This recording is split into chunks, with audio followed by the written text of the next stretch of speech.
Hello students, biosavers are back again with an important topic in the cell biology, that is about cell membrane. So let's get started. So every cell, prokaryotic as well as eukaryotic, is enclosed by a thin covering which is called as cell membrane, also called as plasma membrane or plasma lemma. Now structure of this cell membrane was proposed by many scientists, like there were Overton's model, Cotter and Grendel model, Daniel and Davidson model, Robertson model. But fluid mosaic model is the most widely accepted model of the cell membrane.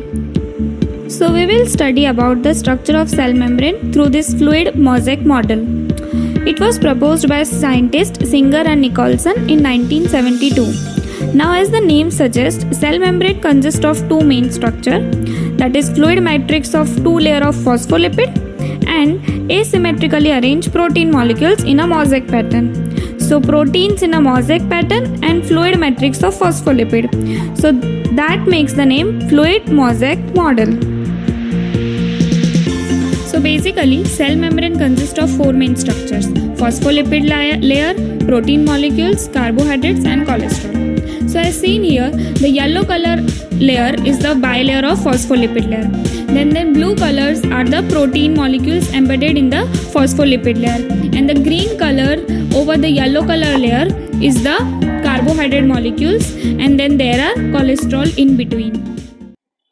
So now we will study about these four constituents in detail. So first is phospholipid. They are amphipathic, that is they have both hydrophobic and hydrophilic region.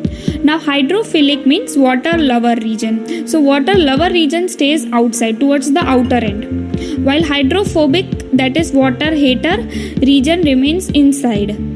Normally lovers tends to remain outside, isn't it? Okay, jokes apart. So these two layers have different kinds of lipid, and also that changes from cell to cell type.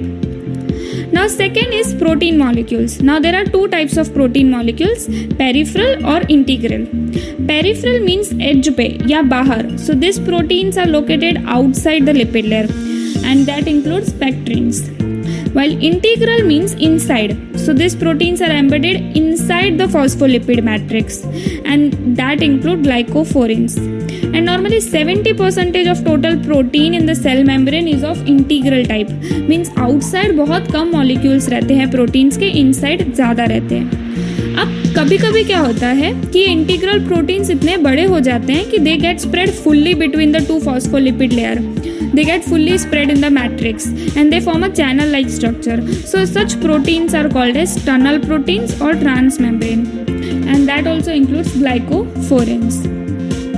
Now these proteins provide structural and functional specificity to the cell. Now the third constituent is oligosaccharide, that is carbohydrate.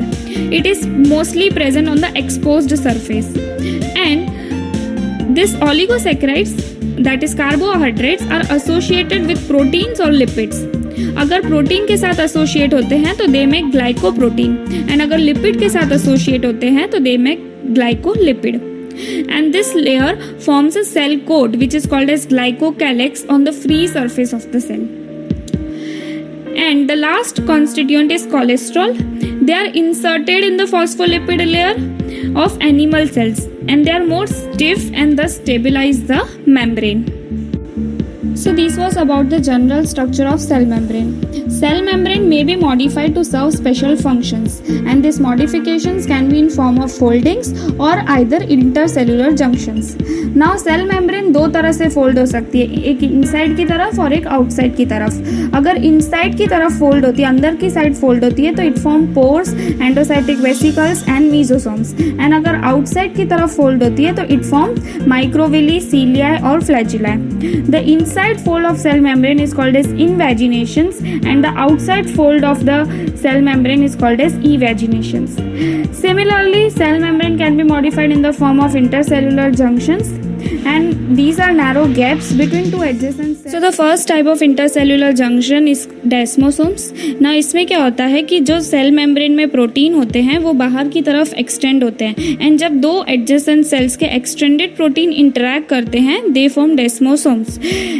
Desmosomes के mechanical support के लिए अंदर की side एक protein plate होती है, and the filaments of this protein plates are called as tonofibrils. These desmosomes occur in the epithelial cells which are under more stress, and they are also called as maculae adherens. Now second is intercellular bridges.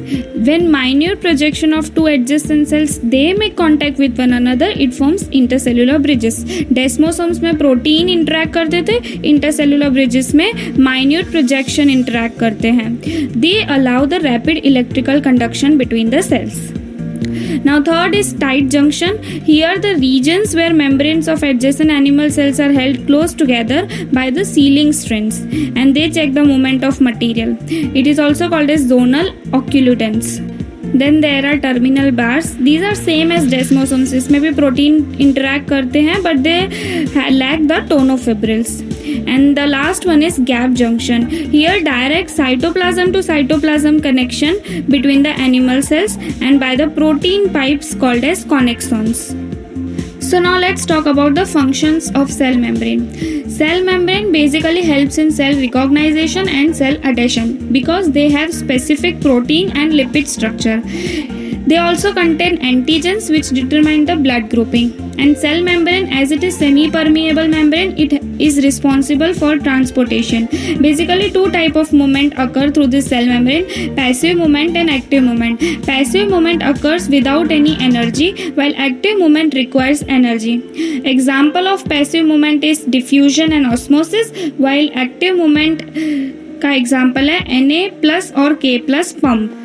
So now here are some of the NCERT important points which will be useful to solve direct MCQs asked from the NCERT. So just have a quick look at it. So I hope now you are very clear with the cell membrane structure. To check that, you can also go through a small quiz which I have provided in the description. If any queries, do let me know in the comment section. Thank you.